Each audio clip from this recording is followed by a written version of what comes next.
శివరాత్రి రోజు ఎంతో పెద్ద ఎత్తున భక్తులందరికీ సౌకర్యంగా ఉండే విధంగా ఏర్పాటు చేయటానికి కలెక్టర్ గారు కానివ్వండి, కమిషనర్ గారు కానివ్వండి, అన్ని డిపార్ట్మెంట్లు కూడా పూర్తి స్థాయిలో నిమగ్నమై ఆ రోజు భక్తులకు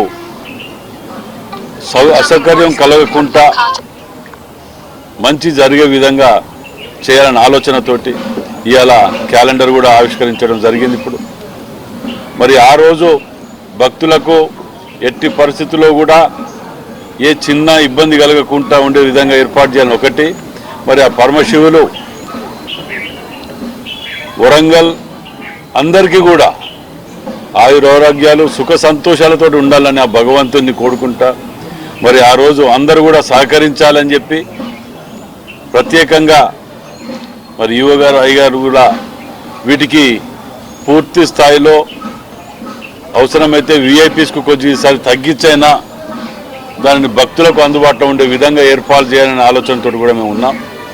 కాబట్టి మరి పాత్రికేయులు మీ అందరూ కూడా సహాయ సహకారాలు అందించాలి.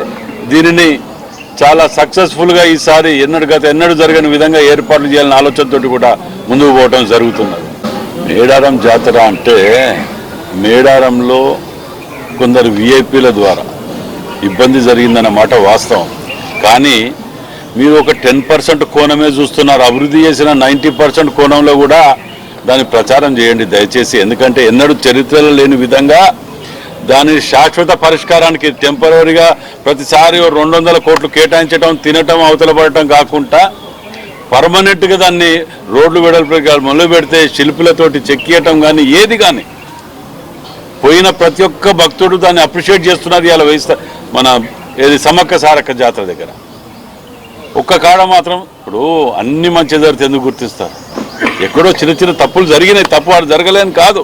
అది కూడా తెలిసి అన్ని తెలిసి ఉండి ఉన్నటువంటి విఐపీల ద్వారానే జరిగిందనటానికి అది ఎటువంటి అనుమానం లేదు. చిన్నది అది ఒక్కరోజు, ఇన్ని రోజులలో ఒక్కరోజు జరిగింది. కానీ ఆ ఒక్కరోజే గుర్తుపెట్టుకొని మిగతా అన్నింటినీ విస్మరించకండి దయచేసి. ఎందుకంటే వాటిని కూడా ఎన్నడూ చేయని విధంగా దాన్ని చేసి చూపించడం ఇవాళ చరిత్రలో ఎన్నడూ చేయని విధంగా, ఎన్నడూ చరిత్రలో ఒక ముఖ్యమంత్రి నైట్ హాల్ చేసే విధంగా లేకుండా క్యాబినెట్ మీటింగ్ కానీ అంటే ఇవన్నీ కూడా మనం ఎందుకంటున్నామంటే వాస్తవాలకు దగ్గరలో ఉండాలి. మనం కూడా కొన్నిట్లలో మేము ఉన్నాం. ఇప్పుడు అంత బాగా జరిగిందని చెప్పగలుగుతామా? విఐపీల ద్వారానే జరిగిందని మేమే చెప్పుకోగలుగుతున్నాం. క్లియర్ మా తప్పును మేము చెప్పుకుంటున్నాం.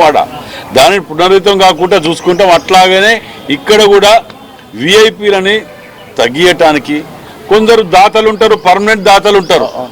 ఆ దాతలకు కూడా అవకాశం ఇచ్చినప్పుడు ప్రతి ఒక్కరు కూడా అదేంది అని చెప్పి అది ఏంది అనేటప్పుడు ఆ దాతకు ఎలా అలంకరణ చేయాలి, గుడి అలంకరణ చేయాలి, కార్యక్రమాలు చేయాలి. గవర్నమెంట్ కాంట్రిబ్యూషన్ ఎంతవరకు లిమిట్ వరకు ఉంటుంది. మిగతా కొన్ని అవి చేస్తుంటారు. ఆ దాతలకు కొద్దిగా ప్రియారిటీ ఇచ్చినంత మాత్రాన దానికి ఇది చేసుకోకూడదు అని చెప్పి కూడా అందరికీ వాళ్ళని పెట్టి వీళ్ళని కూడా చిన్న చూపు చూడకుండా చేయాలని వీళ్ళకే సౌకర్యం కలిగించే విధంగా ఈసారి ఏర్పాటు చేస్తున్నాం. అది కూడా మేము మీరు ఇప్పుడే చెప్పంగా వింటున్నాను. నేను గతంలో ఫ్రీగా ఉండే సెంటర్ అంటే ఇప్పుడు మీరు చెప్పినాక నాకు తెలిసింది. అది సెంట్రల్ గవర్నమెంట్ కొన్ని నియమాలు నిబంధనలు ఉంటాయి. రాష్ట్ర గవర్నమెంట్కి సంబంధించిన అయితే నేను ఇమీడియట్ మాట్లాడి నేను ఒకటి చేయగలుగుతాను.